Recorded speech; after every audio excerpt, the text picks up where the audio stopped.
The words echoed in Elena's mind like a death knell as her knees buckled. Marcus caught her elbow with practiced ease, his touch no longer the gentle caress of a devoted partner, but something clinical, controlled. How had she missed it? 3 years of sharing a bed with this man. 3 years of believing his calloused hands spoke only of honest forest work. 3 years of thinking the way he sometimes stared at her while she slept was love, not surveillance. "Easy there, Sarah."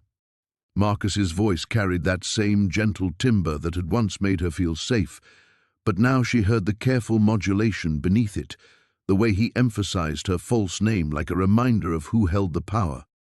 "Sit down. Think about the baby." The baby. Elena's hand tightened protectively over her belly as another sharp kick reminded her that whatever game was being played, an innocent life hung in the balance.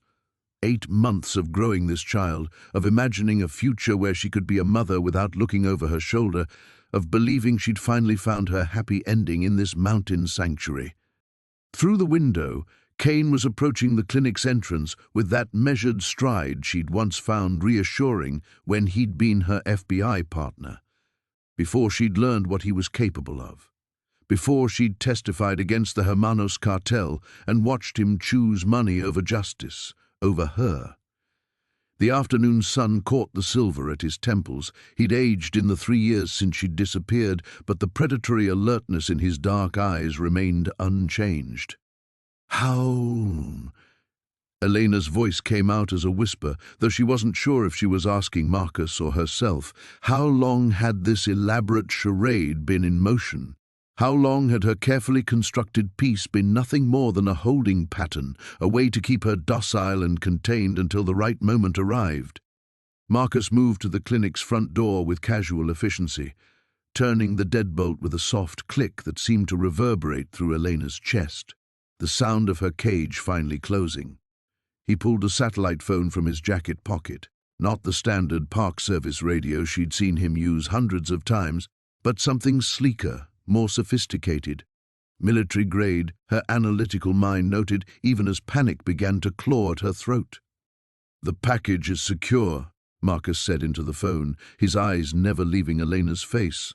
Package, as if 3 years of shared meals and whispered endearments had reduced her to nothing more than cargo to be delivered. The clinic felt smaller suddenly. The familiar space where she'd tended to hikers, twisted ankles and children's fevers, now transformed into something sinister. The afternoon light filtering through the windows seemed harsher, casting long shadows that reached toward her like grasping fingers. Medical supplies that had once represented healing now looked like potential weapons or restraints. Even the cheerful wildlife posters on the walls, Marcus had hung those himself, claiming they'd help put young patients at ease, now felt like elements of an elaborate set design. Kane's silhouette filled the frosted glass of the front door as he tested the handle.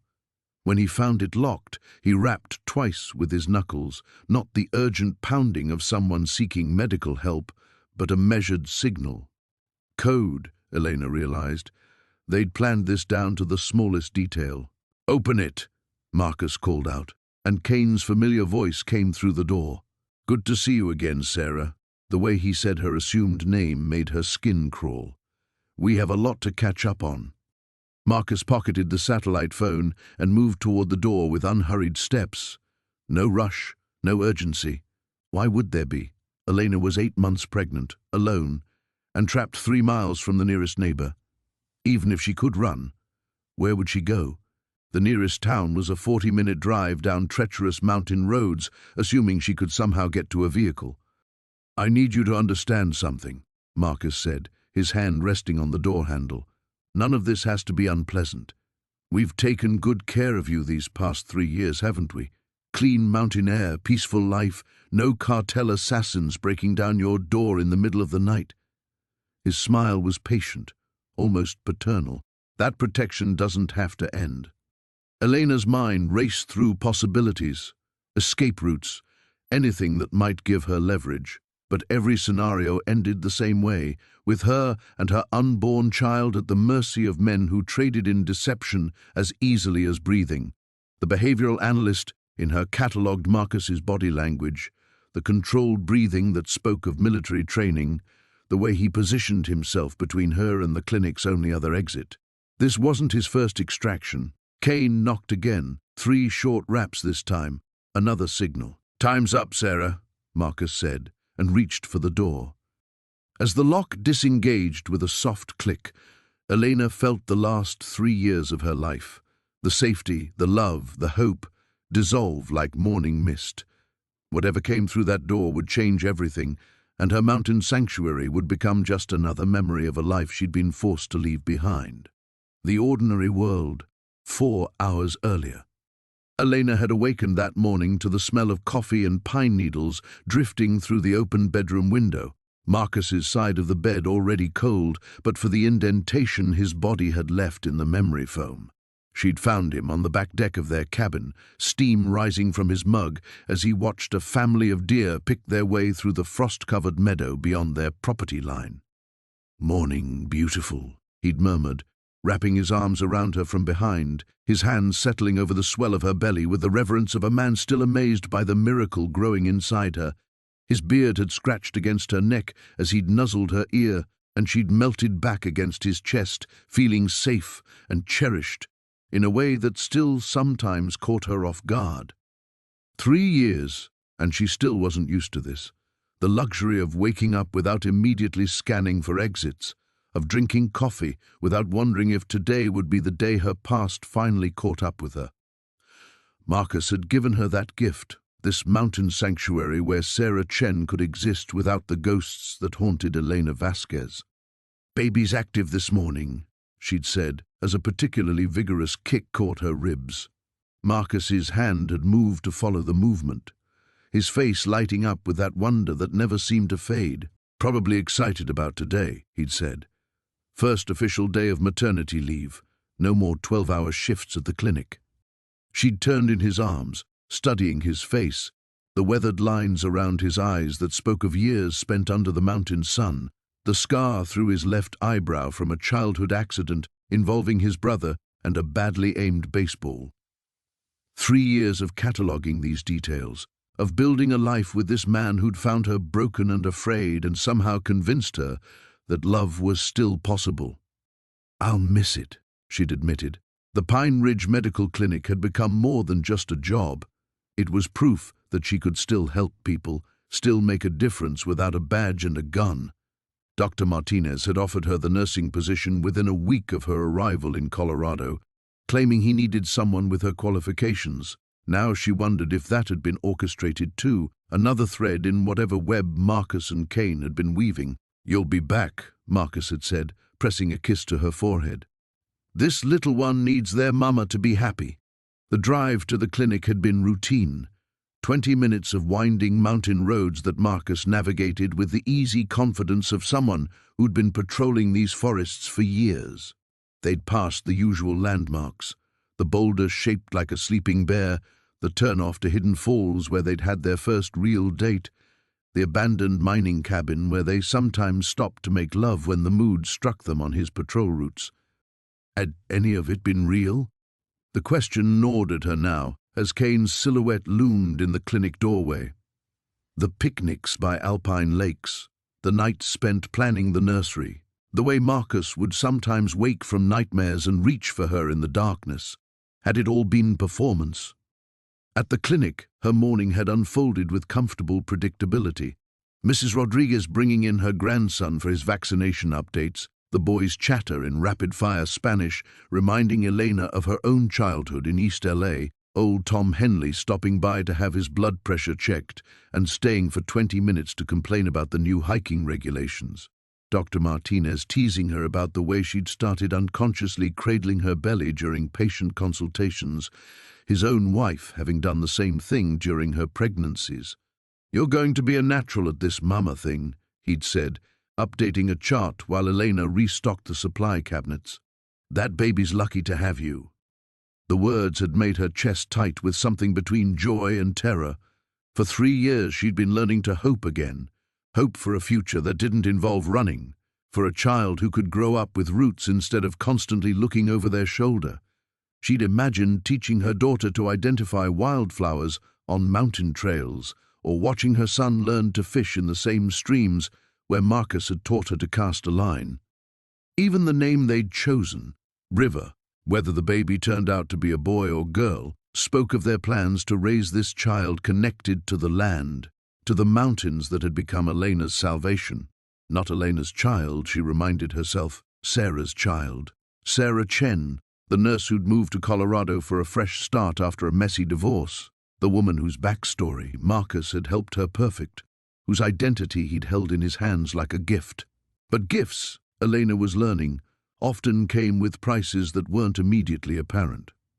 Now, watching Marcus's hand hover over the door handle while Kane waited outside, Elena felt the weight of everything she was about to lose.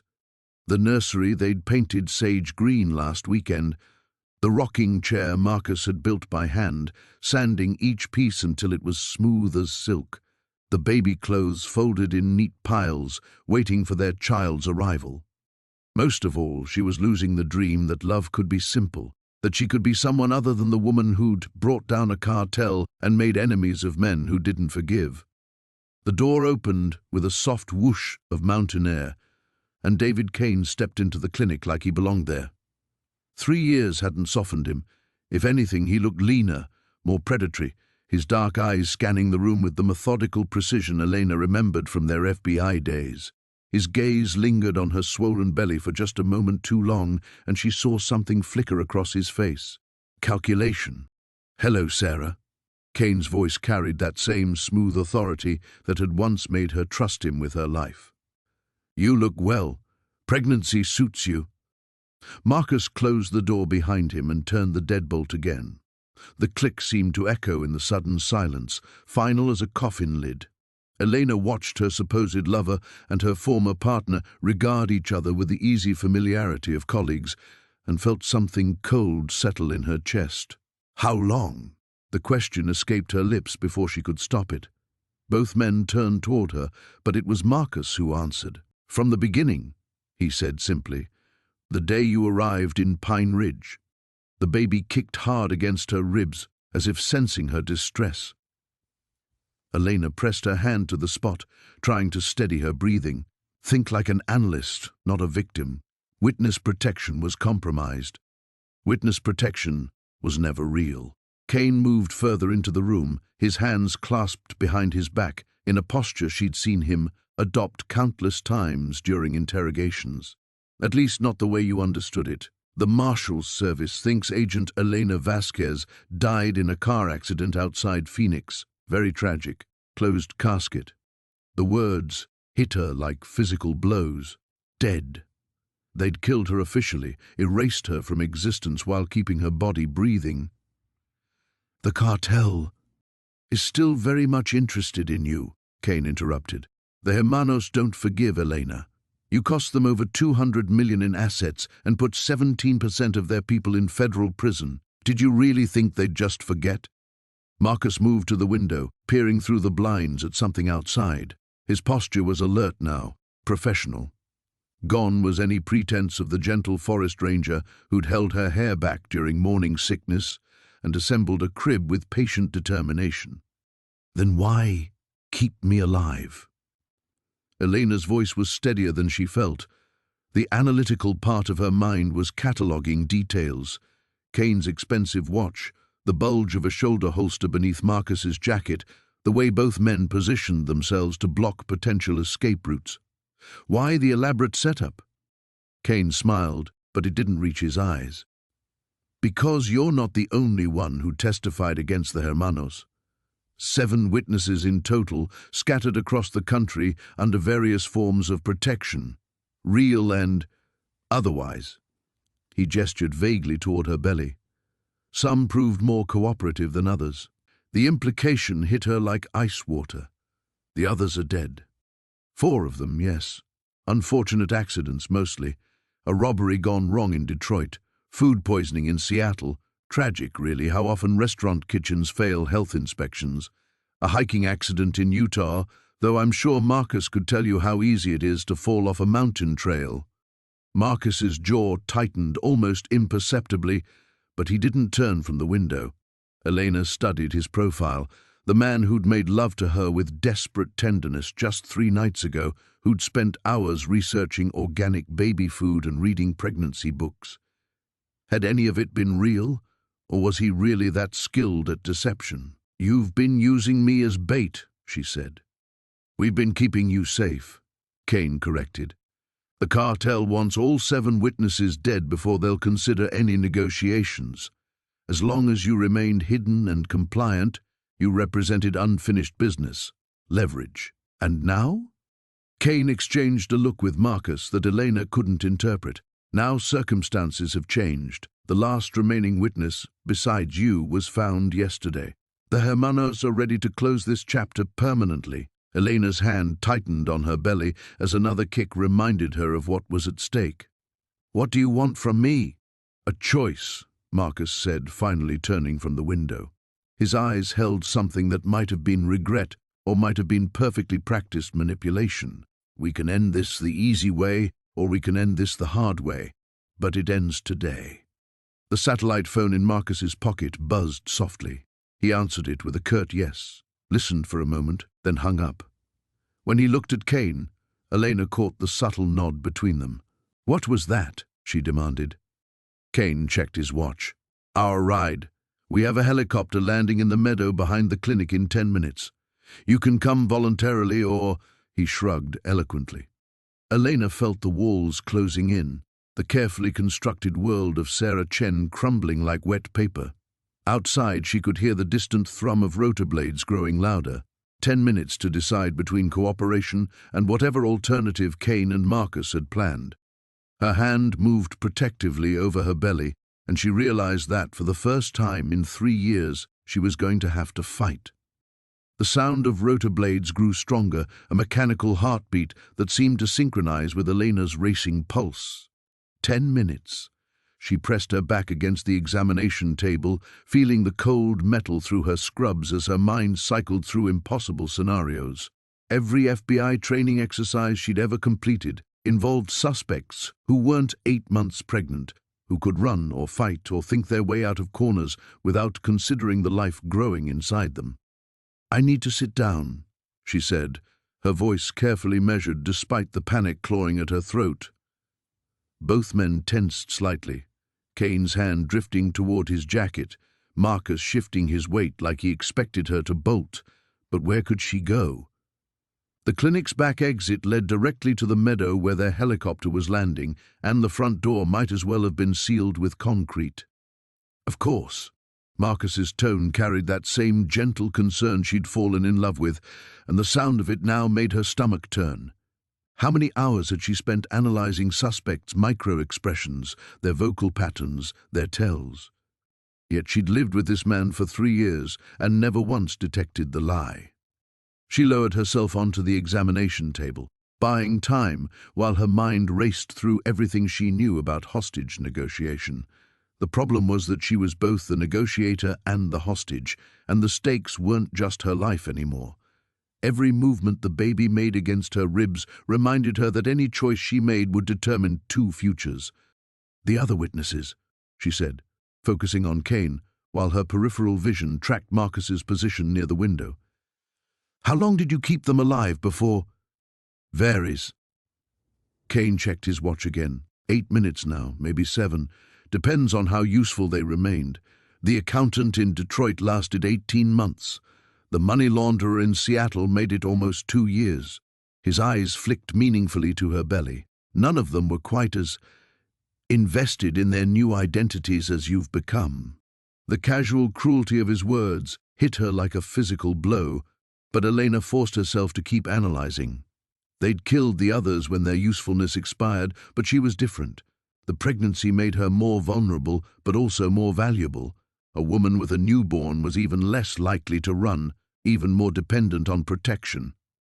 "You need me alive for something else," she said, the pieces clicking together with horrible clarity. "The cartel doesn't just want the witnesses dead, they want something more." Marcus's reflection in the window glass showed the briefest flicker of what might have been admiration. "Always were too smart for your own good," he murmured. Kane smiled with genuine warmth for the first time since entering the clinic. Elena Vasquez was the behavioral analyst who cracked their entire operation. You didn't just follow money trails or intercept communications, you got inside their heads, predicted their movements, made them feel vulnerable. He stepped closer, and Elena caught the familiar scent of his cologne, the same one he'd worn during their partnership. Another ghost from a life she'd thought was buried. They want you to undo that damage, help them restructure their operations in ways that federal analysts won't be able to penetrate. And if I refuse? Then you die today, instead of living comfortably for however long it takes them to get what they need. Kane's voice carried no particular emotion, as if he were discussing weather patterns. But your child, he shrugged. Children are wonderfully effective leverage. The hermanos understand that better than most. The baby kicked again, harder this time, and Elena gasped despite herself. Both men looked toward her with expressions she couldn't read, concern, calculation, or perhaps just impatience. The helicopter's approach was louder now, close enough that she could feel the vibrations through the clinic's walls. "You're assuming I'll choose to cooperate to protect my child," Elena said, her hand cradling her belly. "But maybe I'd rather die fighting than live as their prisoner." Marcus finally turned from the window, and for just a moment his mask slipped. The expression that crossed his face looked almost like pain. "Elena." "Sarah," Kane corrected sharply. "Remember where we are." But Marcus was still looking at her with something that might have been real emotion. The baby doesn't deserve to pay for choices that were made before they were born. The words hung in the air between them, loaded with implications Elena didn't want to examine. Before they were born. Not before the baby was conceived, but before they were born. How long had this been planned? How carefully had they orchestrated not just her capture, but her pregnancy itself? "How long have you been planning this?" she asked, though part of her didn't want to know the answer. The distant thrum of rotor blades was directly overhead now, and through the window, Elena could see dust and debris swirling in the meadow behind the clinic. Time was up, and she still had no plan, no escape route, no way to protect herself or her child from whatever came next. All she had were questions that might destroy her even more thoroughly than the truth. The helicopter settled into the meadow with a violent downdraft that rattled the clinic's windows. Elena watched Marcus pocket his satellite phone and move toward her with deliberate calm, his hands raised in a gesture she'd seen him use with wounded animals. Careful, non-threatening, but absolutely determined. "Time to go," Kane said. But Elena was already sliding off the examination table, her decision crystallizing like ice forming over still water. She wasn't going to fight them. Not here, not now, not when fighting meant risking everything she'd sworn to protect.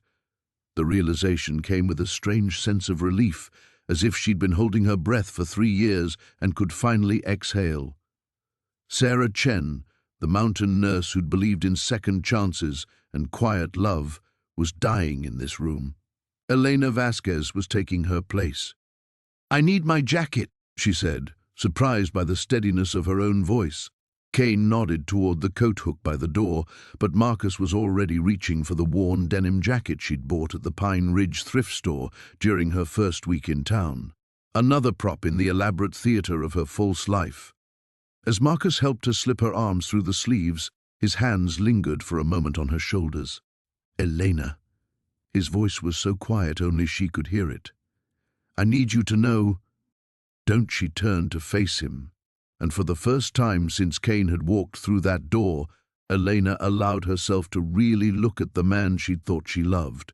His eyes were the same startling blue that had made her catch her breath when they'd first met at the grocery store 3 years ago. His hands were still gentle, still careful of her condition, but now she could see the professional assessment beneath his concern, the way he catalogued her body language and breathing just like she'd once done with suspects.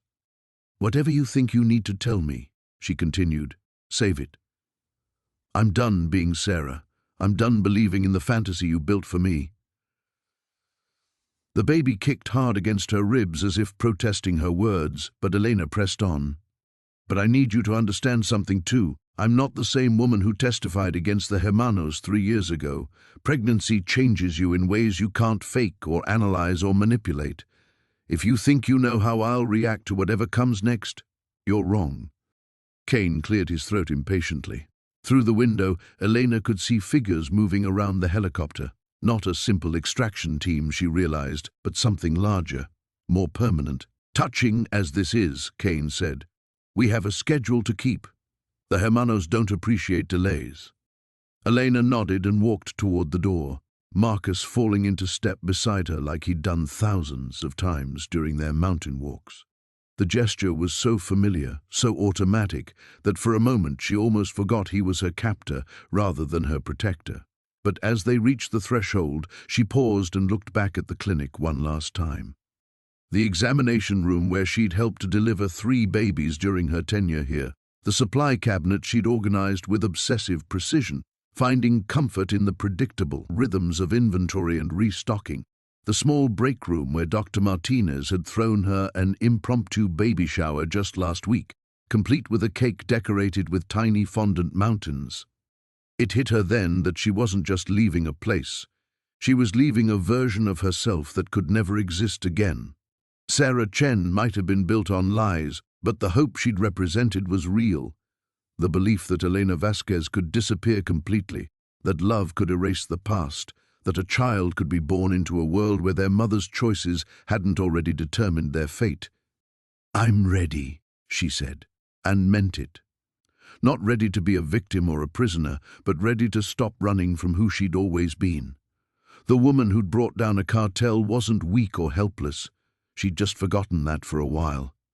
Kane opened the door, and mountain air rushed in, carrying the scent of pine and approaching snow. October in the Rockies, the season when everything prepared for the long darkness ahead. Elena stepped across the threshold and felt 3 years of careful construction collapse behind her like a house of cards. The helicopter's rotors were still spinning, creating a whirlwind of dust and fallen leaves. As they walked toward it, Marcus's hand settled on the small of her back, protective, possessive, or maybe just habit. Elena didn't pull away. She was going to need every advantage she could get, including whatever complicated feelings Marcus might actually have for her. Because one way or another, she was going to survive this. She was going to protect her child. And before it was over, she was going to make Kane and Marcus and the Hermanos understand that they underestimated what 3 years of peace could do to a woman who'd never learned how to surrender. The future was rushing toward her now with the inevitability of an avalanche, and Elena Vasquez was finally ready to meet it head-on. The helicopter's interior was far more luxurious than Elena had expected. Leather seats arranged in a semicircle around a small conference table, soundproofing that muffled the rotor noise to a manageable hum, and windows tinted dark enough to obscure whatever landscape they were leaving behind. She buckled herself in carefully, adjusting the belt to accommodate her belly while her mind catalogued every detail that might prove useful later. 3 other passengers waited inside, and Elena's blood chilled as she recognized one of them. Angela Morrison had been a federal prosecutor during the Hermanos trial, known for her ruthless cross-examinations and perfect conviction rate. Now she wore expensive civilian clothes and offered Elena a smile that held no warmth. "Agent Vasquez," Morrison said as Kane and Marcus settled into seats across from her. "You look well. Rural life seems to agree with you." Elena didn't respond immediately. She was studying the 3rd passenger, a young woman, maybe 25, with the kind of nervous energy that came from being in over her head. Dark circles under her eyes suggested she hadn't been sleeping, and the way she kept glancing at Morrison screamed recent recruitment. "Let me guess," Elena said finally. "Another federal employee who decided government salary wasn't quite enough?" Morrison laughed, but the sound held an edge. "You always were direct. I admired that about you during the trial prep." She gestured toward the younger woman. "This is Jessica Chen." "Yes, Chen. Your identity wasn't chosen randomly. She's been maintaining your digital footprint for the past 18 months. Social media posts, online purchases, medical records. As far as the world knows, Sarah Chen has been living a very predictable life.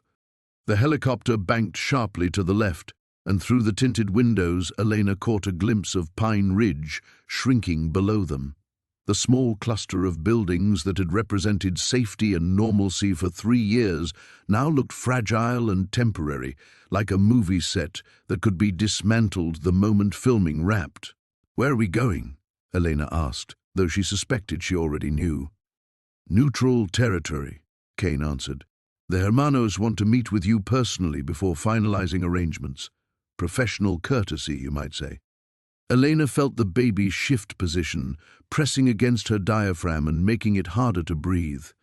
She forced herself to remain calm, to think like the analyst she'd once been rather than the pregnant woman she was now. They're taking a significant risk by exposing themselves to direct contact. That suggests either desperation or supreme confidence. "Both," Morrison said approvingly. "You haven't lost your edge. The Hermanos have rebuilt their operation more carefully this time. Smaller cells, better communication security, diversified revenue streams. But they need someone who understands federal investigative techniques to stress test their new structure. And my pregnancy ensures I won't try to run or signal for help," Elena added. The pieces were falling into place with horrible clarity.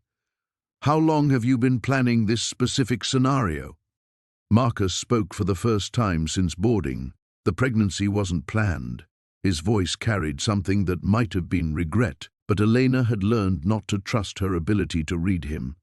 That was an unexpected development that required adjustments to the timeline.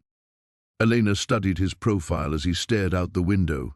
An unexpected development, as if their child was simply another variable in an equation he'd been tasked to solve. The analytical part of her mind noted the way his hands gripped the armrests, the tension in his shoulders that suggested this conversation was difficult for him. But she couldn't afford to care about Marcus's emotional state anymore. "The other witnesses," she said, turning back to Kane. "You mentioned 4 were dead. What happened to the remaining 2? Kane and Morrison exchanged a look that made Elena's skin crawl. "One proved very cooperative," Morrison said carefully. "She's been working with the Hermanos for 8 months now, helping them identify weaknesses in federal surveillance protocols. Quite successfully, I'm told. And the 7th? "Missing," Kane said flatly.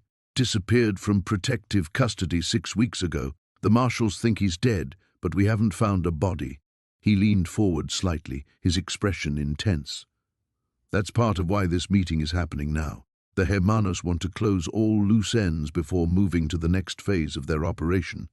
The helicopter began to descend, and Elena felt her ears pop. Through the windows she could see they were approaching a private airfield surrounded by dense forest. No other aircraft were visible, no control tower or maintenance buildings, just a single landing strip carved out of the wilderness like a scar. Jessica Chen spoke for the first time, her voice barely audible over the engine noise. "Agent Vasquez, I need you to know that some of us didn't have a choice. The Hermanos don't just make offers, they make threats."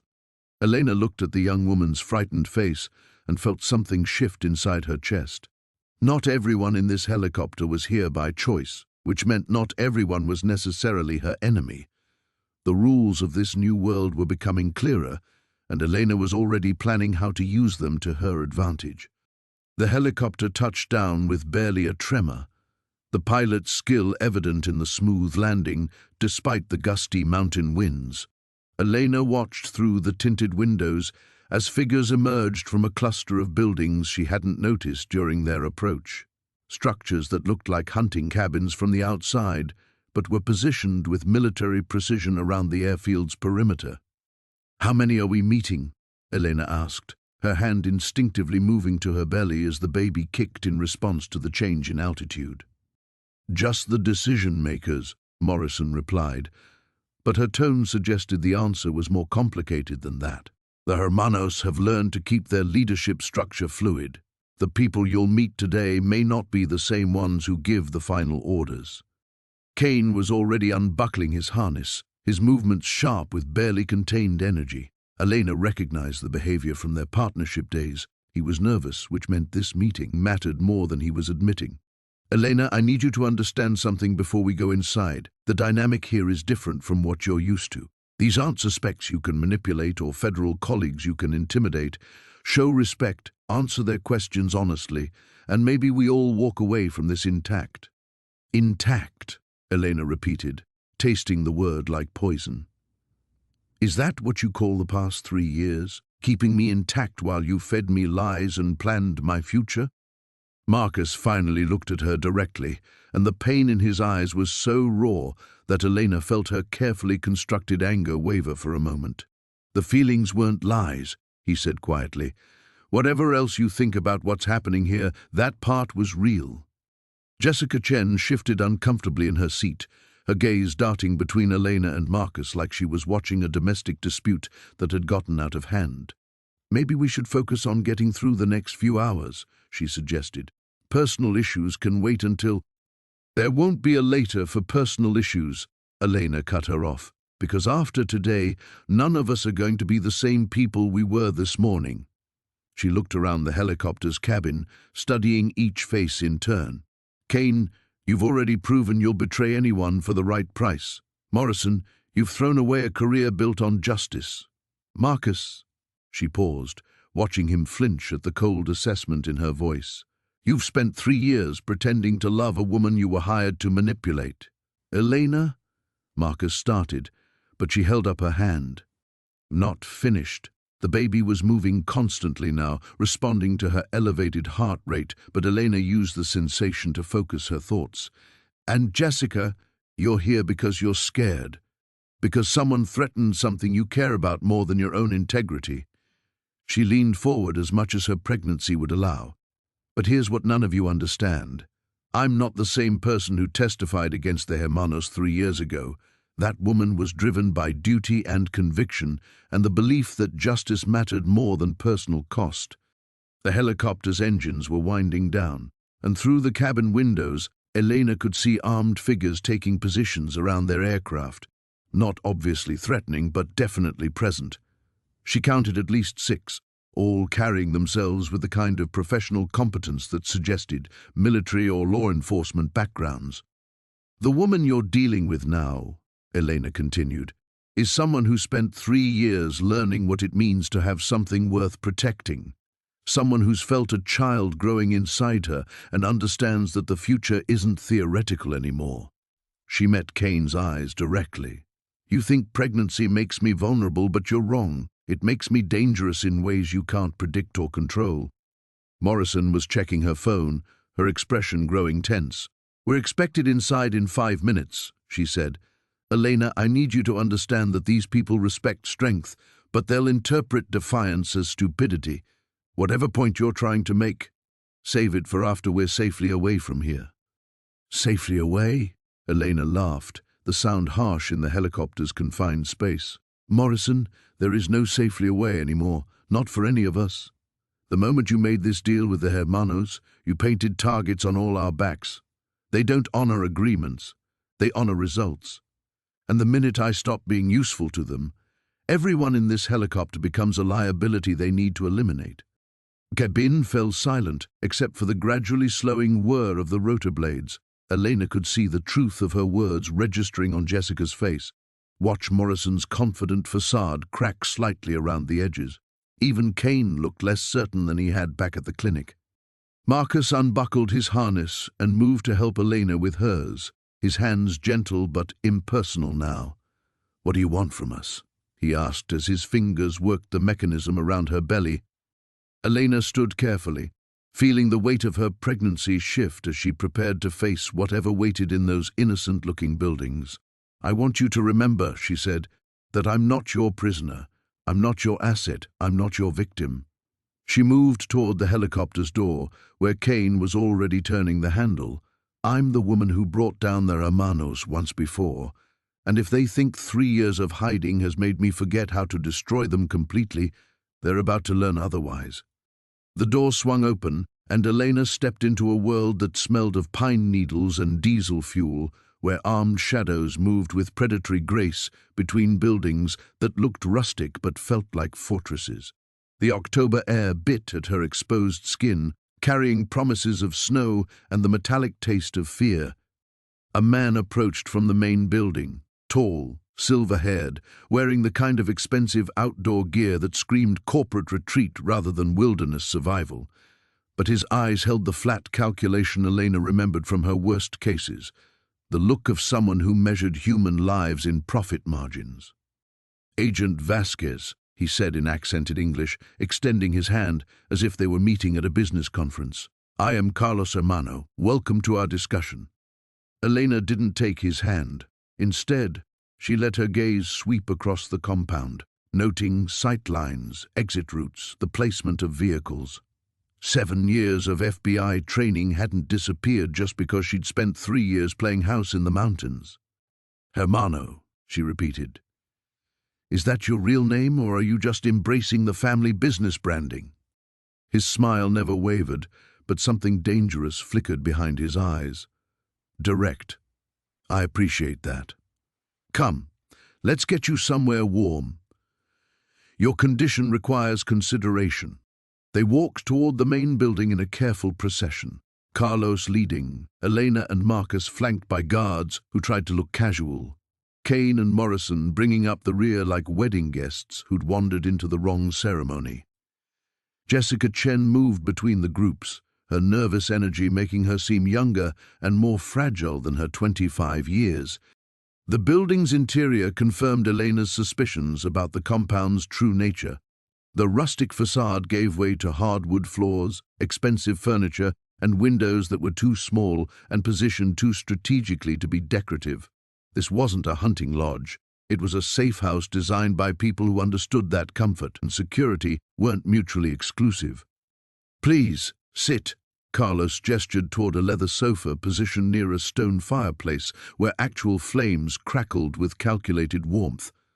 "Can we offer you something? Water? Tea? I understand pregnant women have specific needs."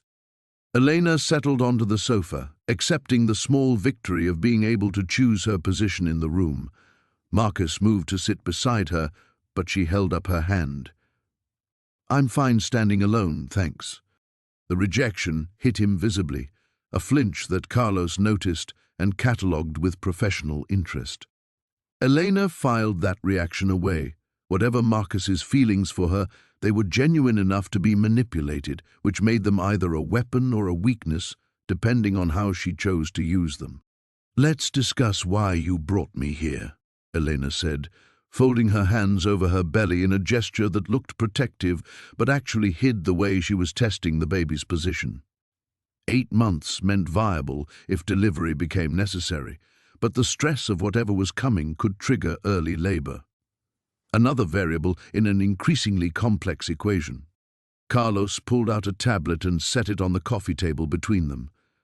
The screen showed surveillance footage of a federal building she recognized, the Denver field office where she'd worked before the Hermanos trial. 6 weeks ago, someone accessed classified files related to our organization. Files that should have been sealed after your testimony put our previous leadership in prison.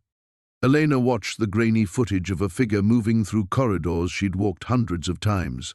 "And you think it was your missing witness, the 7th person from my testimony?" "We know it was." Carlos swiped to another screen showing a clearer image, a man in his 40s with a kind of unremarkable features that made him perfect for witness protection. Robert Chen, Jessica's brother. The room went very still. Elena turned to look at Jessica, whose face had gone white with terror and something that might have been relief at finally having the truth spoken aloud.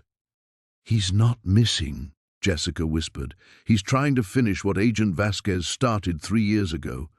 He's trying to destroy what's left of the organization."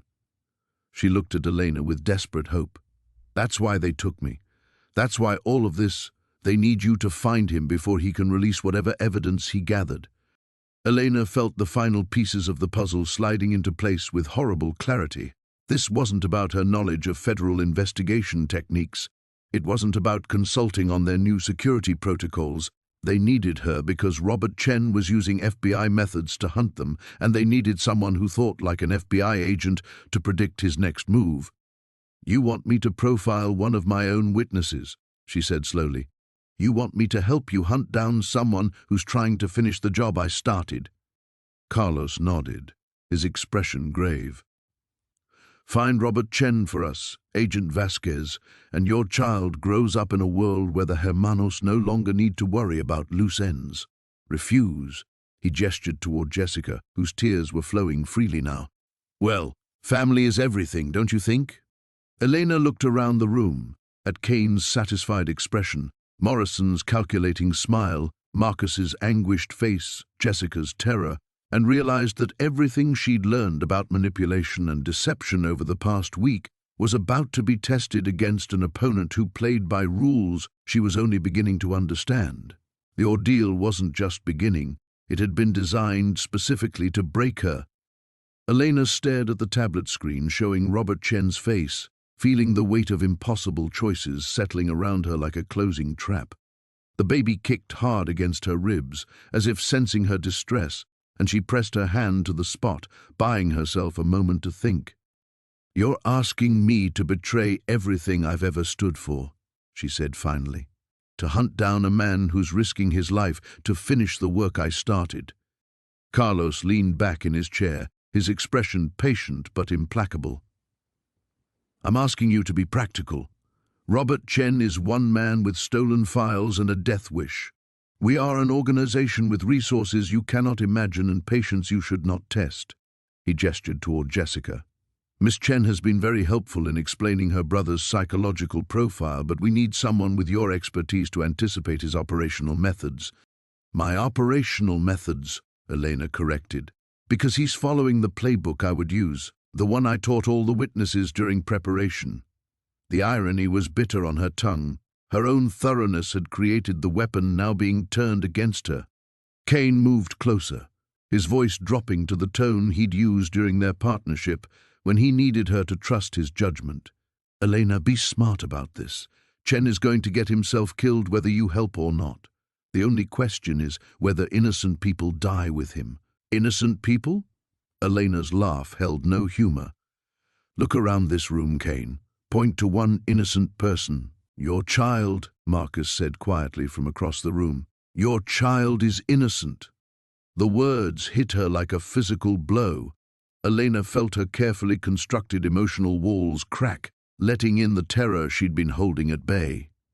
Everything she'd done for 3 years, every lie she'd accepted, every moment of false happiness she'd embraced, had been about protecting the future growing inside her.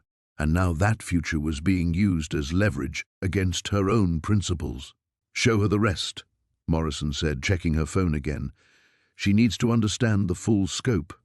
Carlos swiped to a new screen showing a map of the western United States dotted with red markers. "Robert Chen has been busy these past 6 weeks. These are the locations where our people have died." He tapped the screen and the markers began flashing in sequence. Tucson, Phoenix, Salt Lake City, Denver, 15 people, all killed using techniques that suggest federal law enforcement training. Elena studied the pattern, her analytical mind engaging despite her emotional turmoil. The hits were too clean, too perfectly spaced. This isn't random revenge. He's working systematically through a target list.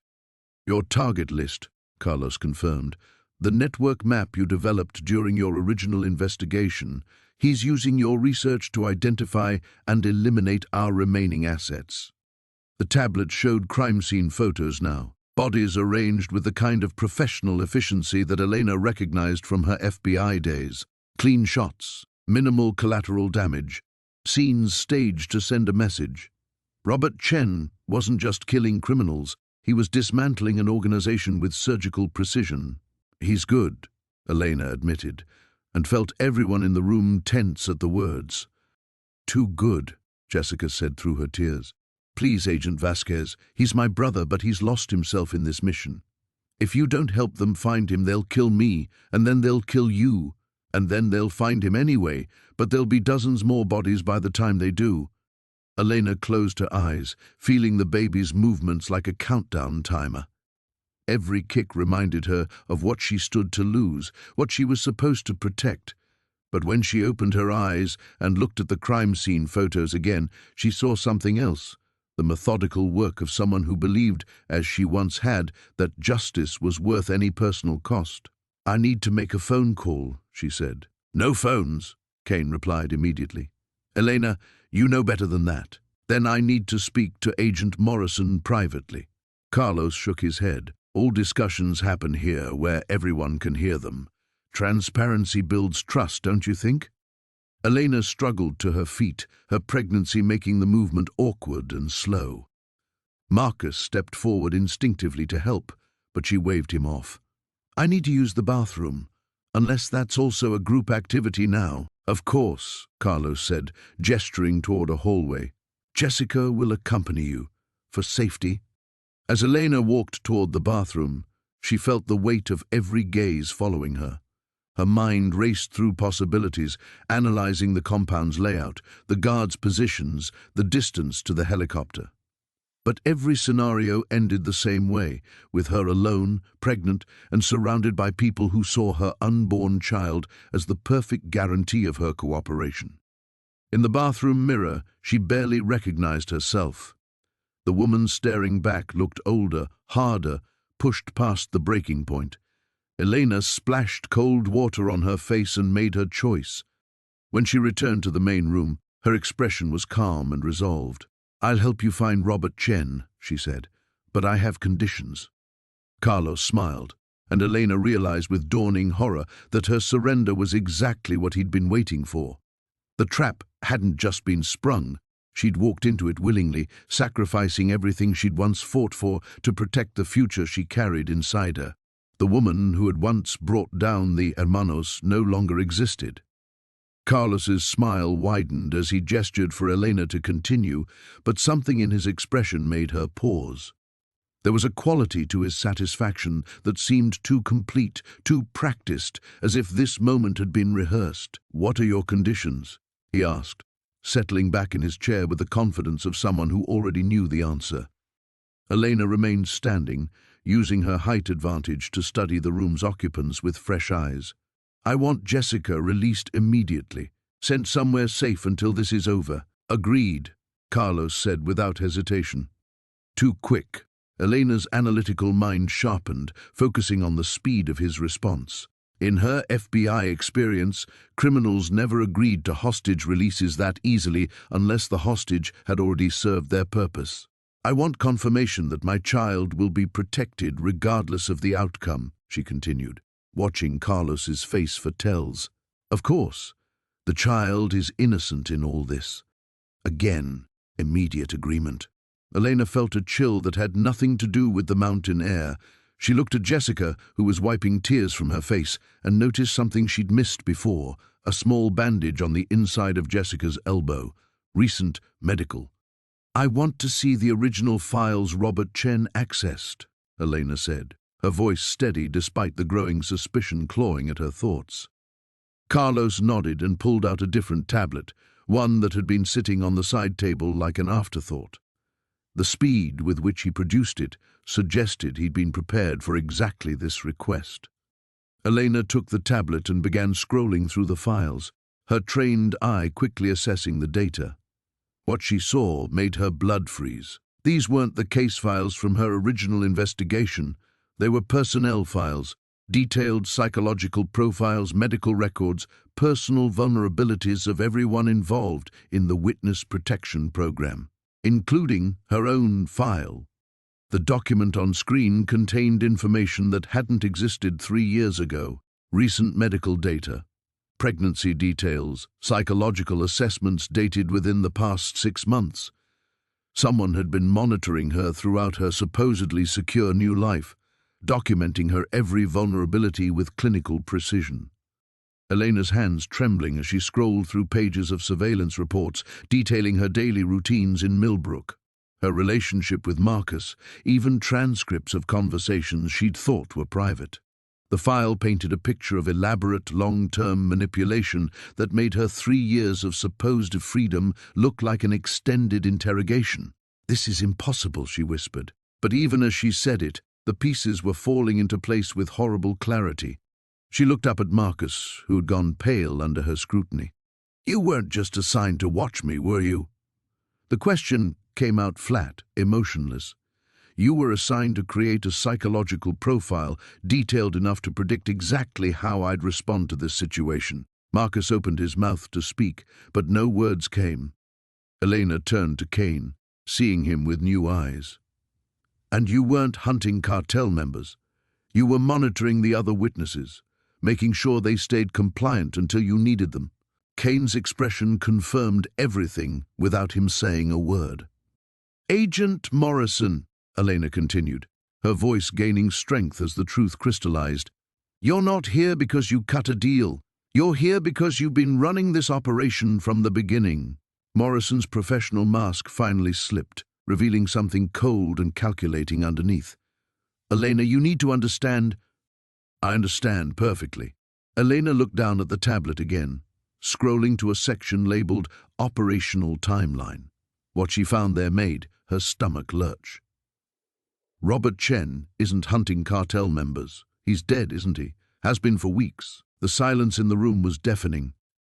The crime scenes, the methodical killings, that was you, Elena continued, looking at Carlos. You've been eliminating your own people to create the illusion of a rogue witness, to give me a target I'd be psychologically compelled to stop. Carlos set down his coffee cup with deliberate care. Very good, Agent Vasquez, though it took you longer than our psychological models predicted.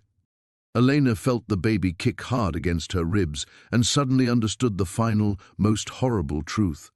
She looked at Jessica, who couldn't meet her eyes, and at the fresh bandage on her arm. The pregnancy, Elena said, the words barely audible. The timing was too perfect, wasn't it? 8 months along when you finally made your move.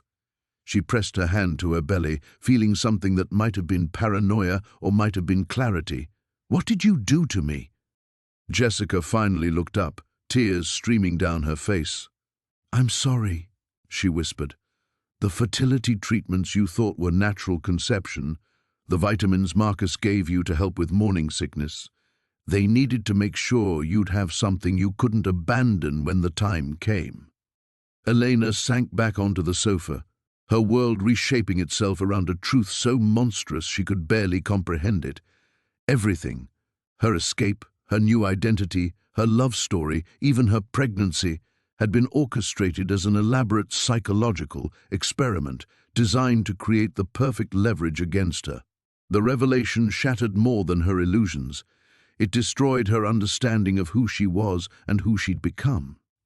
Elena sat motionless on the sofa, her hands still pressed against her belly as the magnitude of the deception crashed over her in waves. The baby moved restlessly inside her, and for a horrifying moment she wondered what else they might have done, what other violations of her body and mind had been carefully orchestrated over the past 3 years. Every morning sickness episode, she said, her voice hollow. Every prenatal vitamin. Every moment I thought I was creating new life, you were manufacturing leverage. The room waited for her to break down, to surrender completely to the psychological devastation they'd engineered. Elena could feel their expectation like a weight in the air. Carlos with his clinical satisfaction, Kane with his familiar predatory patience, Morrison calculating her next move, Marcus radiating guilt and desperate hope, Jessica drowning in terrified apologies. But something unexpected was happening inside Elena's mind. Instead of collapsing, instead of the complete psychological fracture they'd designed this revelation to create, she felt a different kind of clarity emerging. Cold, sharp, surgical. They had made one crucial miscalculation. You studied my psychological profile for 3 years, Elena said, her voice growing steadier with each word. You documented every vulnerability, every emotional trigger, every way to manipulate me into compliance. She stood up slowly, her movements deliberate despite her pregnancy. But you built your entire operation around the woman I was 3 years ago, the idealistic FBI agent who believed in justice and played by the rules. Elena walked to the window, looking out at the compound's perimeter where armed guards maintained their watch. That woman died in this room 5 minutes ago. When she turned back to face them, something fundamental had shifted in her expression. The soft edges that motherhood and small-town life had given her were gone, replaced by the analytical coldness of someone who had profiled killers for a living. "Jessica," Elena said calmly, "the bandage on your arm. They took blood to run genetic testing, didn't they? To prove the baby was Marcus's." Jessica nodded, unable to speak. "Which means they needed biological confirmation because they weren't certain the timing worked perfectly." Elena's eyes moved to Marcus. "How long have you been feeding me fertility drugs? Since the beginning? Or did you wait until you were sure I was emotionally invested?" Marcus's face crumpled. "Sarah, please." "My name is Elena Vasquez," she said with lethal quiet. "And you just made the mistake of showing me exactly how your organization thinks." She turned to Carlos, her analytical mind now fully engaged and operating with frightening clarity. "You compartmentalized this operation beautifully. Kane thought he was hunting real targets. Morrison believed she was running legitimate counterintelligence. Marcus convinced himself he was protecting me. Jessica thought she was saving her brother." Elena began pacing, her movements controlled despite her pregnancy. "But you needed everyone to believe their piece of the lie because authentic emotional investment creates more convincing performances. The only problem is, authentic emotional investment also creates authentic vulnerabilities." Carlos's confidence was starting to waver. "Agent Vasquez, I think you're—" "Marcus loves me," Elena continued, cutting him off. "Actually loves me, not just the mission. Jessica's terror about her brother is real, which means there really was a Robert Chen, and you really did kill him. Kane's guilt about our partnership is genuine, which means he's been compromised by sentiment. And Morrison—" Elena stopped pacing and stared directly at the woman she'd once worked beside. "Morrison's been checking her phone every 10 minutes since we arrived. She's not running this operation, she's reporting to someone else." The silence stretched taut as Elena's words found their marks. "The beautiful thing about studying behavioral analysis," Elena said, settling back onto the sofa with deliberate calm, "is that it teaches you to see the patterns even when you're part of them." She placed both hands on her belly, but now the gesture looked less protective than possessive. "So here's what's going to happen. You've spent 3 years creating the perfect psychological weapon, a pregnant woman with nothing left to lose and a very specific set of skills. Congratulations, you succeeded." Elena looked around the room, meeting each person's gaze in turn. "But weapons can be turned on their creators. And you just taught me everything I need to know about how your organization operates." The baby kicked, and Elena smiled, an expression that contained no warmth whatsoever. "You want to know how someone with FBI training would hunt your network? You want to understand the psychological profile of a witness-turned-predator?" She leaned forward slightly, her voice dropping to barely above a whisper. "Look very carefully, because you're about to see a demonstration." For the first time since Elena had been brought to the compound, Carlos looked genuinely uncertain.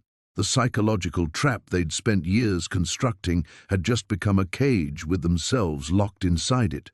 Elena had found her strength in the ruins of everything she'd believed about herself, and now she was going to use it. The transformation was complete now, and Elena could see it reflected in their faces. The gradual realization that their carefully constructed psychological weapon had just turned in their hands. She remained seated, projecting calm, while her mind catalogued every detail of the room with predatory precision. "Morrison," she said without looking away from Carlos, "show me your phone." "Elena, that's not—" "Agent Morrison." The voice that emerged carried the full authority of her former FBI rank, cutting through Morrison's protest like a blade. "You've been receiving updates since we arrived." "From whom?" Morrison's hand moved instinctively toward her jacket pocket, then stopped. The tell was enough. Elena nodded slowly. "Carlos, you're middle management, aren't you? This operation is too sophisticated, too psychologically complex for a cartel lieutenant to design. Someone with federal training built this psychological profile, someone who knew exactly how to weaponize my maternal instincts." She stood again, moving with surprising grace despite her pregnancy. "Jessica, when did your brother actually die?" I can't." "When?" The question cracked like a whip. "6 weeks ago," Jessica whispered. "They showed me the body, said if I didn't help, I'd join him." Elena absorbed this, her analytical mind processing the timeline, which means the crime scenes Carlos showed me weren't Robert's work. "You've been systematically eliminating your own people to create a threat profile compelling enough to bring me out of hiding." Carlos's composure was fracturing. "You're speculating." "I'm profiling." Elena moved closer to him, her pregnant form somehow more intimidating than threatening. "And here's what the profile tells me. You needed me functional but desperate, emotionally invested but isolated. So you gave me 3 years of happiness before destroying it, because trauma bonds are stronger than fear alone." She turned to Marcus, who looked physically ill. "How many other women, Marcus? How many other witnesses have you been assigned to monitor through romantic relationships?" "Just you," he said, the words barely audible. "Sarah, Elena, it was only supposed to be surveillance. I wasn't supposed to fall in love." Elena's voice carried no sympathy, which created a complication in their psychological model, because now they have 2 compromised assets instead of 1. Kane shifted uncomfortably, and Elena's attention snapped to him. "You've been waiting for something, haven't you? Checking your watch, monitoring the exits." "What's the timeline, David?"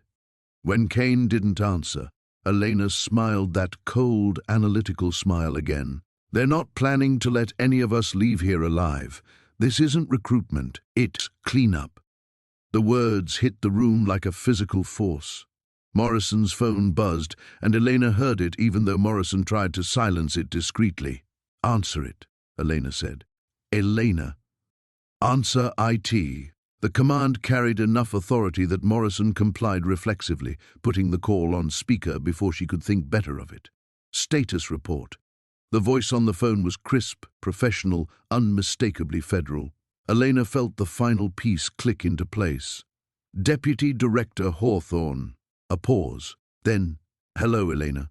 I was hoping we could avoid this conversation." "Son of a bitch." The profanity emerged with surgical precision. "How long have you been running cartel operations through federal assets?" "Agent Vasquez, you're making assumptions." "I'm making connections," Elena cut him off. 3 years ago, I didn't just testify against the Hermanos cartel. I uncovered federal corruption that went high enough to threaten your career. So you didn't put me in witness protection. You put me in an experimental program designed to test how completely you could control a compromised federal asset. The baby kicked hard against her ribs, and Elena pressed her hand to her side, feeling something that might have been anger or might have been purpose. The pregnancy wasn't just leverage, it was a field test. You wanted to know if you could manufacture maternal instincts strong enough to override professional training. "Elena," Hawthorne's voice carried a note of warning, "you need to think very carefully about what you say next." "I'm thinking perfectly clearly," Elena replied, looking around the room at the faces of people who had been both victims and perpetrators of this elaborate deception. "You turned my womb into a laboratory and my heart into a weapon. You made me complicit in my own psychological torture." She moved toward the window, studying the compound's layout with fresh eyes. "But you miscalculated something fundamental. You assumed that maternal instincts would make me protective, defensive, willing to sacrifice anything to keep my child safe." Elena turned back to face the room, and everyone present saw something that made their blood run cold. "You forgot that maternal instincts can also make someone absolutely, ruthlessly determined to eliminate any threat to their child's future." Her hand moved to her belly again, but now the gesture looked less like protection than promise. "And right now, the biggest threat to my child is everyone in this room." The silence that followed was pregnant with possibility and terror. Elena let the silence stretch until it became a weapon of its own, watching as each person in the room calculated their odds of survival against a pregnant woman who had just rediscovered exactly what she was capable of. The baby moved restlessly inside her, and she found herself drawing strength from that movement, not the soft, vulnerable strength they had expected to exploit, but something fierce and uncompromising. "Hawthorne," she said into the phone, her voice carrying the deadly calm of someone who had profiled serial killers for a living. "You have approximately 30 seconds to tell me why I shouldn't systematically dismantle your entire operation, starting with everyone in this room." "Elena, be reasonable. You're 8 months pregnant, surrounded by armed personnel, in the middle of a secure compound. Even if you could somehow—" "I spent my career getting inside the minds of people who killed without conscience," Elena interrupted. "I learned to think like them, to predict them, to understand exactly what drives someone to eliminate obstacles with surgical precision." She placed her hand on her belly again, and the gesture now looked like a promise of violence. "Congratulations. You just gave me a reason to become one of them." Morrison moved slightly toward her weapon, and Elena's head snapped toward her with predatory focus. "Agent Morrison, I studied your psychological profile when we worked together. Divorced, estranged from your children, desperate for career advancement. How much did Hawthorne promise you to participate in this?" Morrison's face went white. "Elena, you don't understand." "I understand perfectly. You traded my life for a promotion that was never coming."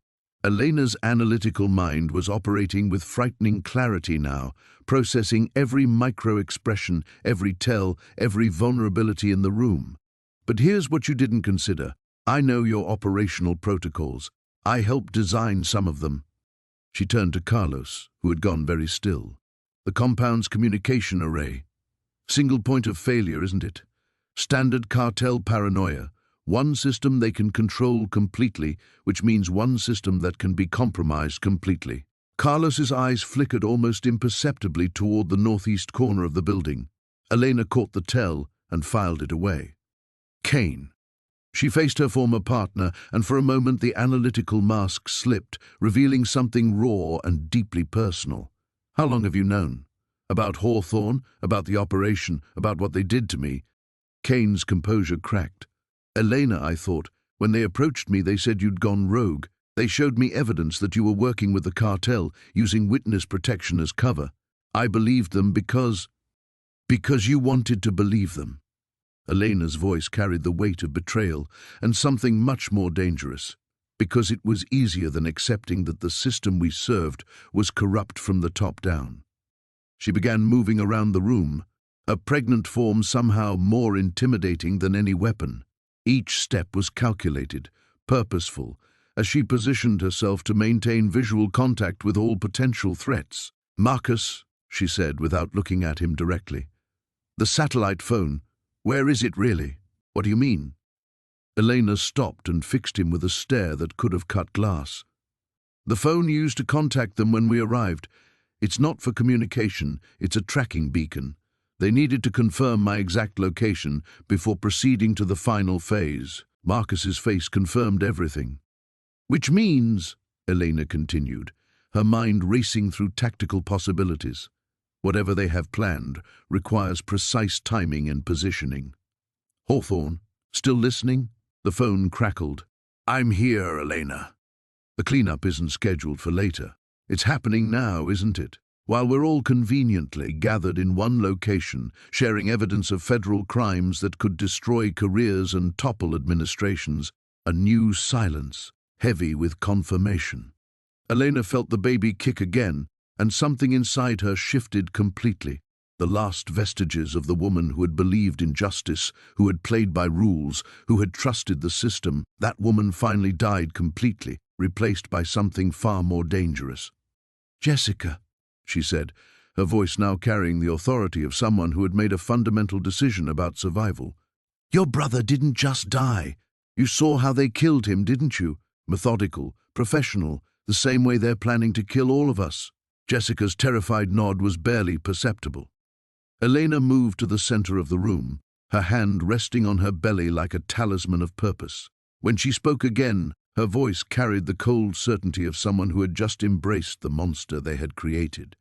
"Here's what's going to happen," she said, looking each person in the eye in turn. I'm going to give all of you exactly one chance to survive the next hour.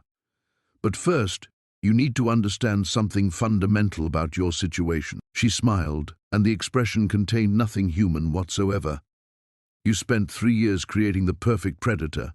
Now you're about to learn why apex predators don't distinguish between threats and obstacles. They simply eliminate everything that stands between them and their offspring's survival." The baby moved again, and Elena's smile widened. "Class is in session." The first gunshot shattered the window behind Elena before anyone in the room could process her transformation from victim to apex predator. She was already moving, her pregnant form dropping behind the heavy oak desk with fluid precision as automatic weapons fire erupted from multiple positions around the compound. "Cleanup protocol initiated." Hawthorne's voice crackled through Morrison's phone before the line went dead. Elena's mind shifted into pure tactical mode, processing the sound patterns of the gunfire with clinical detachment. 3 shooters, military-grade weapons, coordinated suppression pattern designed to pin them down while a 4th team breached the building. Textbook Federal Elimination Protocol. "They're not trying to capture anyone," she announced with terrifying calm as bullets splintered wood above their heads. "This is systematic extermination of loose ends."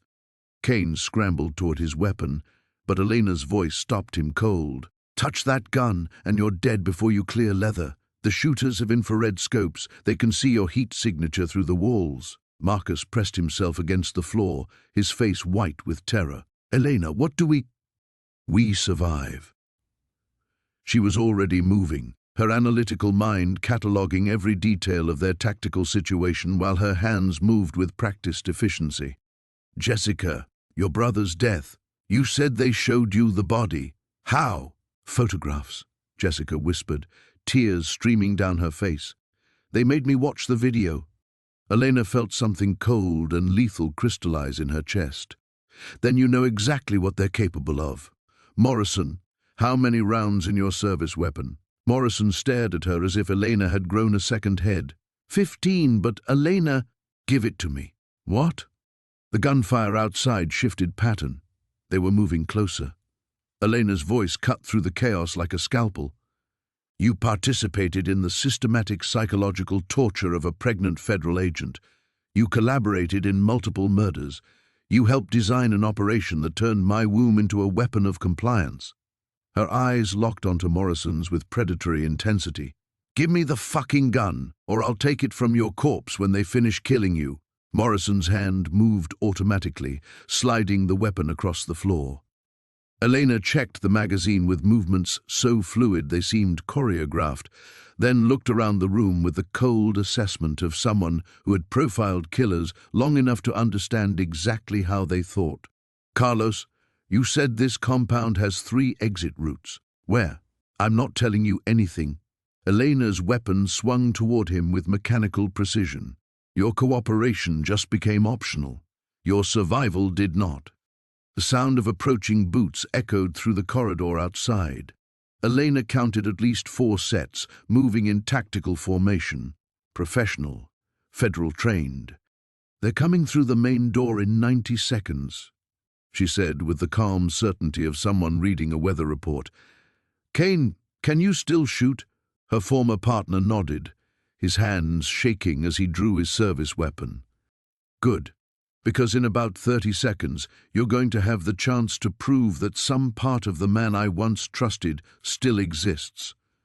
Elena moved toward the northeast corner of the room, following Carlos's earlier tell about the communication array. "Marcus," the satellite phone, now. Marcus fumbled in his jacket, producing the device with trembling hands. Elena took it, studying the display with analytical focus. "Active tracking beacon, just as I thought." She looked up at the group, and her smile contained nothing resembling mercy. "Which means they know our exact position in real time." "But tracking signals work both ways." Elena's fingers moved over the device with practiced efficiency, her FBI technical training asserting itself despite 3 years away from fieldwork. "There. Now they think we're moving toward the south exit." The sound of boots in the corridor intensified, then shifted direction, moving south. 30-second window, Elena announced, rising to her feet with her weapon ready. Jessica, you're going to show us the north exit that Carlos didn't mention. The one they use for supply runs. The one that's not covered by their elimination protocol. How did you... Because I spent my career understanding how criminal organizations think. They always have an escape route their own people don't know about. Elena moved toward the door, her pregnant form somehow radiating lethal competence. Morrison, you're going to disable the compound's backup communication system. Kane, you're covering R6. Marcus... She turned to look at the man who had spent 3 years lying to her with his body, his words, his manufactured love. You're going to pray that whatever you felt for me was real enough to keep you functional for the next 10 minutes. The baby kicked hard against her ribs, and Elena felt something that might have been maternal protectiveness, or might have been pure predatory instinct. In this moment, the distinction no longer mattered.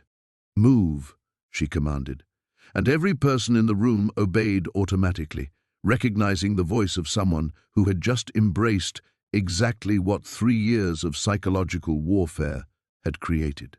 The hunt was about to begin, and Elena Vasquez was no longer the prey. Elena kicked open the door and swept into the corridor with her weapon raised, her pregnant belly leading the way like a shield of pure maternal fury. The hallway stretched empty before them, but she could hear the tactical team regrouping to the south, their boots echoing off concrete walls as they realized they'd been misdirected. 45 seconds before they adjust, she announced, moving with surprising speed despite her condition. The baby seemed to sense the danger, kicking restlessly against her ribs as if eager to join the fight. Jessica, the north exit. Now. Jessica pointed with a shaking hand toward a maintenance corridor Elena hadn't noticed before. Smart, hidden in plain sight, disguised as utility access. Elena's analytical mind catalogued the detail even as her body moved on pure tactical instinct. Behind them, Kane covered their retreat with professional competence, his weapon trained on the corridor they'd just abandoned. Whatever else he was, he'd been her partner once, and muscle memory was taking over. Morrison worked frantically at a junction box, her fingers flying over wires and circuit boards.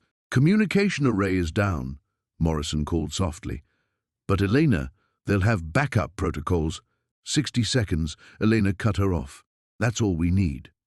Marcus stayed close to Elena's left shoulder, and she found herself wondering if his protective instincts were genuine or just more programming. The distinction felt irrelevant now. Everything felt irrelevant, except the weight of her weapon and the life moving inside her belly. They reached the north exit, a service door that looked like it hadn't been used in years. Elena tested the handle. Locked, but not secured. A few quick shots into the mechanism, and the door swung open to reveal Colorado wilderness stretching endlessly into the night. Freedom. Just 30 yards of open ground between them and the tree line. Elena felt the baby kick again, harder this time, and suddenly understood with crystalline clarity what she was looking at. Not freedom, a kill zone. "They're not trying to contain us," she said, her voice carrying deadly certainty. "They're herding us." Kane spun around. "What?" "Think like a federal tactical team," Elena explained, studying the terrain with professional assessment. "You've got 5 compromised assets who know too much. How do you eliminate all of them with minimal evidence and maximum deniability?" Her weapon swung toward the darkness beyond the door. "You drive them into the wilderness, where bodies can disappear for years, where an 8 months pregnant woman and her companions could realistically die from exposure, animal attacks, any number of natural causes." The sound of approaching boots grew closer. They were running out of time. Elena made a decision that felt like stepping off a cliff. "Kane," she said, turning to face her former partner, "how much do you weigh?" "What kind of question? 180 pounds, 190? Elena's mind was racing through calculations, her hand moving to rest on her belly. Because the tracking beacon in Marcus's phone isn't the only one. She looked down at her pregnant form with something approaching clinical detachment. They didn't just want to control me through maternal instincts. They wanted real-time biological monitoring. Stress levels, heart rate, location data. The revelation hit everyone simultaneously. Elena continued with the calm precision of someone dissecting a corpse. The prenatal vitamins Marcus brought me, the regular checkups with Dr. Chen. They weren't monitoring the baby's health, they were installing tracking technology. Her voice carried no emotion whatsoever. "I'm not just pregnant, I'm broadcasting." Marcus went white. "Elena, I swear I didn't know." "It doesn't matter what you knew." Elena raised her weapon, but not toward Marcus. Instead, she pointed it at her own belly, and everyone in the group went very still. "Elena," Kane said carefully, "what are you doing?" "Saving my child." Elena's finger moved to the trigger, and her voice carried the absolute certainty of someone who had finally understood the true nature of sacrifice. "They turned my pregnancy into a weapon. They made my love into a leash. They counted on maternal instinct to keep me compliant." The baby kicked against her ribs, as if responding to her voice. "But maternal instinct works both ways," Elena continued. "Sometimes protecting your child means making sure they're never born into a world where they can be used as leverage against you." The tactical team was close now. She could hear radio chatter, coordinated movement, the sound of professionals closing in for a kill. Elena smiled with absolute serenity. "You want to know the difference between a victim and an apex predator? A predator understands that some things are more important than survival." Her finger tightened on the trigger. "Elena, wait!" Marcus stepped forward, his hands raised. "There's another way." She looked at him with the cold assessment of someone evaluating a tactical asset. "Tell me." "The tracking signal. It's not just in you, it's in all of us. Our phones, our equipment, everything." Marcus's voice carried desperate urgency. "But if we separate, split up, they can't track everyone simultaneously." Elena felt the baby move again and suddenly understood what she had to choose between. Her child's life, or everyone else's survival. The choice felt like dying. Elena's finger remained on the trigger for 3 heartbeats that felt like eternity. The baby kicked again, and in that movement she felt something shift. Not surrender, but a different kind of clarity. "No," she said finally, lowering the weapon. "Splitting up is what they want. It makes us easier to hunt." The tactical team was 30 seconds out, maybe less. Elena's mind processed their options with the cold efficiency of someone who had profiled killers long enough to think like one. "Marcus, the tracking in my system. Medical grade means medical removal." "How far to the nearest hospital?" 20 minutes down the mountain, but Elena, too far. She was already moving, her analytical mind cataloguing the compound's resources. "Morrison, what kind of medical supplies does this place have?" Morrison stared at her. "Basic trauma kit, maybe some surgical instruments?" "Jesus, Elena, you can't be serious." Elena's weapon swung toward the approaching footsteps. 2 shots, precisely placed, brought down ceiling tiles and created a temporary barrier of debris. Professional, but desperate. Exactly what they'd expect from cornered fugitives. 15 seconds, she announced. "Jessica, Carlos is going to tell you where they keep emergency medical supplies. Aren't you, Carlos?" Carlos nodded frantically, pointing toward a door marked medical. Elena felt the baby move again, and this time the sensation came with perfect clarity. Not just movement, position. The tracking technology wasn't diffused through her system. It was localized, probably in a capsule designed to monitor fetal development. "Kane, remember the Delmar operation, when you had to remove tracking from your own shoulder?" Her former partner's eyes widened with understanding. "Field surgery. But Elena, you're 8 months pregnant. The risk of doing nothing is death." Elena moved toward the medical room, her weapon still trained on potential entry points. "The risk of running is slow death in the wilderness. The risk of surgery is survival." They reached the medical room as the tactical team breached the main corridor. Elena could hear them coordinating, adjusting their approach based on the debris and gunfire. Professional, patient, federal. The medical room was better equipped than she'd expected. Trauma surgery capabilities probably left over from when the compound served its original purpose. Elena began laying out instruments with clinical precision. Morrison, you're going to assist. You have medical training from your Federal Academy days. Elena's voice carried absolute authority. Kane, you're going to maintain perimeter security. Marcus. She looked at the man who had spent 3 years building a life with her based on lies. You're going to tell me everything. Right now. What you know, what you suspected, what they promised you. Marcus's face crumpled. They said you were dangerous, that the pregnancy had made you unstable, that you'd killed federal agents. They showed me files. Fabricated files. Elena was already prepping for surgery, her hands moving with practiced efficiency despite her condition. But you chose to believe them because it was easier than admitting you were complicit in psychological torture. The baby kicked hard, and Elena felt something that might have been forgiveness or might have been pure tactical necessity. But you also chose to love me, didn't you? At least some part of it was real. Marcus nodded, tears streaming down his face. Elena, Save it. Elena positioned herself on the medical table, her weapon still within reach. Morrison, local anesthetic. Then you're going to make a precise incision here. She indicated a spot on her abdomen. The tracking device will be approximately 2 inches deep, encased in biocompatible polymer. The sound of systematic searching echoed through the compound, room by room, professional, thorough. Elena gripped Marcus's hand as Morrison began the procedure. The baby, she said through gritted teeth. If something goes wrong, nothing's going wrong, Marcus said with fierce determination. We're getting you both out of here. Elena felt the first incision, then pressure as Morrison located the tracking capsule. The baby moved restlessly, responding to the intrusion, and Elena found herself whispering words she didn't recognize. Promises, threats, lullabies that sounded like tactical briefings. Got it, Morrison whispered, holding up a device the size of a pill bottle. Transmitting real-time biometric data, GPS coordinates, even audio pickup. Elena took the device with hands that shook only slightly.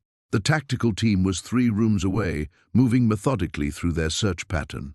Kane, she said, her voice steady despite the pain. Remember what I taught you about misdirection? Her former partner nodded, understanding immediately. Elena handed him the tracking device. You're going to take this south, toward the main highway. Lead them away from us. Elena, that's suicide. No, she said, struggling to sit up as Morrison sutured the incision. That's partnership, the kind we used to have. Kane took the device, and Elena saw something in his eyes that reminded her why she'd once trusted him with her life. The baby settled, finally calm, as if understanding that the immediate danger had passed. Move, Elena commanded, and this time everyone moved with purpose. Kane disappeared into the darkness, carrying the tracking device, his footsteps fading toward the southern perimeter. Elena watched him go, knowing there was a strong chance she'd never see her former partner alive again. The knowledge sat in her chest like a stone, but it didn't slow her down. Morrison, help me up. Elena's voice was steady despite the fresh surgical wound.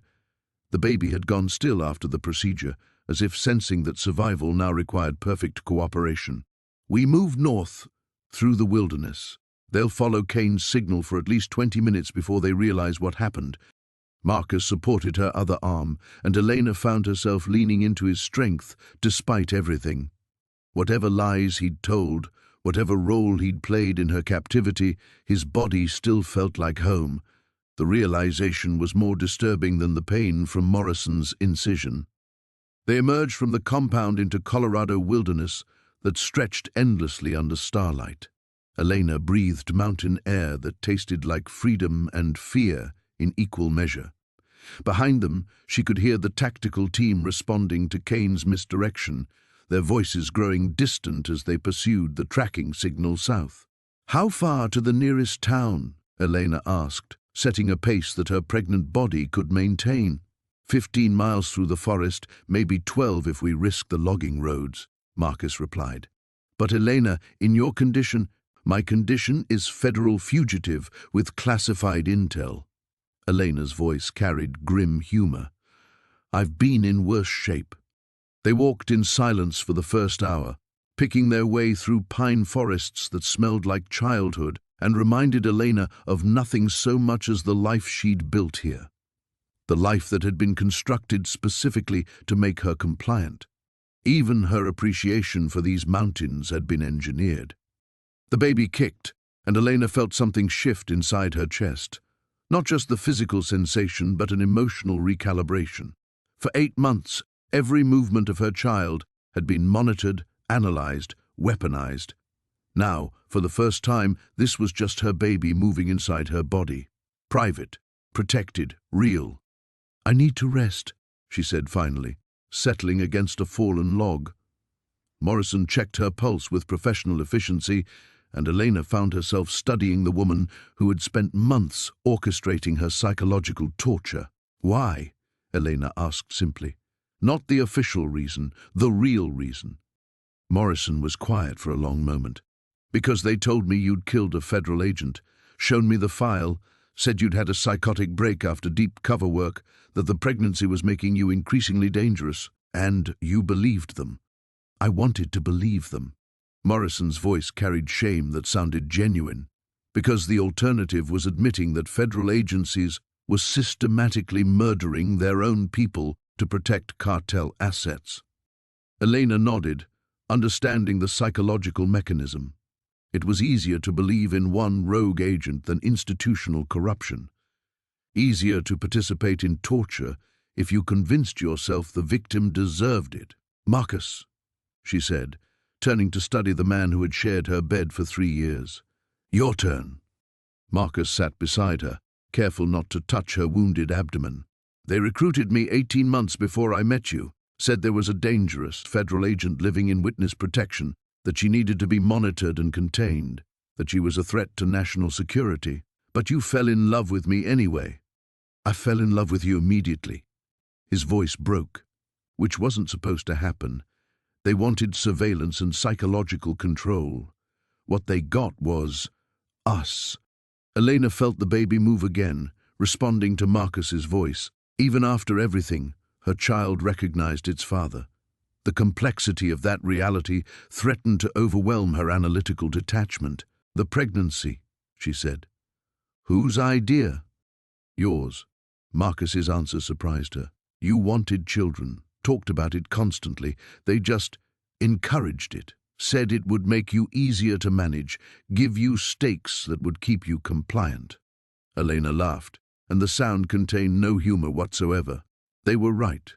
For 8 months I stayed exactly where they wanted me, built the life they designed, loved the man they provided. She stood up, testing her strength against the surgical pain and emotional devastation. Both were manageable, both were fuel. But they made one crucial mistake, Elena continued, looking up at stars that seemed different now. Not part of a beautiful prison, but navigation points toward freedom. They assumed maternal instinct would make me weaker, more willing to accept captivity in exchange for safety. The baby kicked hard, and Elena smiled with something approaching serenity. What they created instead was someone with nothing left to lose and everything to protect. She looked at Morrison and Marcus, seeing them clearly for perhaps the first time. I'm not the same person who disappeared into witness protection 3 years ago. I'm not the federal agent who trusted her partner or the mountain woman who fell in love with a forest ranger. Elena began walking again, her pace steady despite everything she'd endured. I'm something else now, something they created through months of systematic psychological warfare. Her voice carried across the wilderness like a promise or a threat. And I'm going home. The new beginning. Home turned out to be a small cabin outside Durango, Colorado, purchased with cash from an account Elena had maintained under a fourth identity even her handlers didn't know about. The FBI had trained her well in operational security. They simply hadn't anticipated she'd use those skills against them.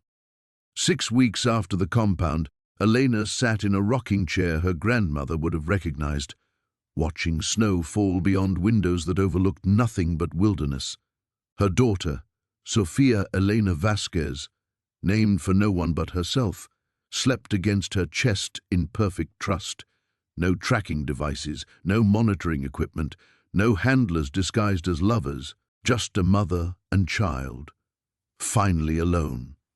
The birth had been complicated. Not medically, Morrison had proven surprisingly competent as an attending physician, guided by Marcus's steady hands and Elena's own analytical precision.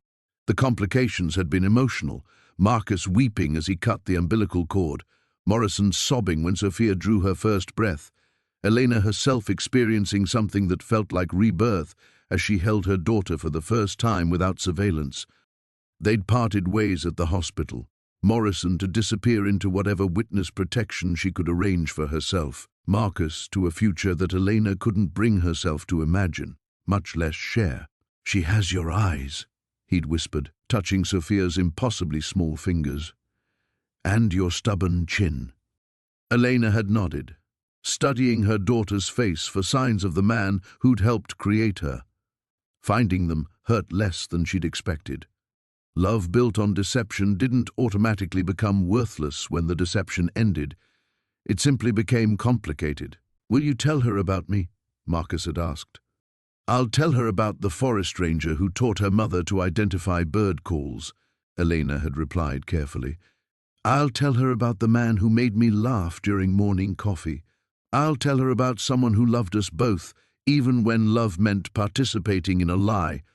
Marcus had kissed Sophia's forehead, then Elena's, and walked away without looking back. Elena watched him go with something approaching relief. Some chapters deserved proper endings. Now, 6 weeks later, Sophia stirred against her chest and made the small sound that meant hunger. Elena adjusted her position in the rocking chair, marveling at how quickly maternal instincts had evolved from weapon to simple biology. Her daughter needed food. Elena provided it. No psychological manipulation required. Outside, snow continued falling with the patient persistence of Colorado winters. Elena had missed this, the way mountain weather announced itself honestly, without hidden agendas or ulterior motives. Storm clouds meant storms. Sunshine meant warmth, simple cause and effect in a world that had forgotten the meaning of honesty. The satellite phone rang, a secure line she'd established for one specific purpose. "Kane," she answered, recognizing the encrypted number. Still alive, her former partner's voice carried across thousands of miles, though the Canberra assignment is testing that assumption. Elena smiled, the expression feeling foreign on a face that had spent months learning to mistrust everything. "Australia suits you. Fewer people trying to murder you for knowing inconvenient truths." Speaking of inconvenient truths, Kane's voice grew serious. "Morrison's testimony worked. The federal investigation is expanding. Internal affairs, DOJ, even some congressional interest. And the cartel?" Scattered. Their federal protection evaporated when Morrison started naming names. "Turns out documenting every aspect of your psychological torture made for compelling evidence." Elena felt Sophia's breathing change as the baby settled into deeper sleep. Such perfect trust, such absolute faith that the world would provide what she needed. Elena intended to spend the rest of her life ensuring that faith wasn't misplaced. "There's something else," Kane continued. "They want you to testify. Official hearings, full immunity, new identity, protection for both you and the baby." Elena considered the offer while watching snow accumulate on pine branches. Another life, another identity, another carefully constructed reality, even if this one came with legal protections. "No," she said finally. "I'm done being someone else's asset." "Elena." "My name is Elena Vasquez. I live in Colorado with my daughter Sophia. I provide consulting services to local law enforcement on behavioral analysis cases. I grow vegetables and identify bird calls and change diapers. Elena's voice carried absolute certainty. I am not a federal witness or a protected asset or a psychological warfare survivor. Sophia made a small sound, and Elena began rocking again, the motion as natural as breathing. I'm just a mother raising her child in the mountains, she continued. If the federal government wants my testimony, they can ask Elena Vasquez, private citizen. If various criminal organizations want revenge, they can come find me in the place I've chosen to make my stand. Kane was quiet for a long moment. You're not afraid? Elena looked down at her sleeping daughter, remembering the woman who had once trembled at the sight of her ex-partner's return. That woman had been afraid of losing something precious. This woman had already lost everything that could be taken from her. Fear requires uncertainty, Elena said, watching Sophia's perfect, peaceful face. And I'm absolutely certain of who I am now. She was something they had created but could never control, a mother with nothing left to lose and everything worth protecting. Sophia stirred, opened eyes that held all the trust in the world, and Elena smiled back with something approaching joy. Home, finally, felt like home.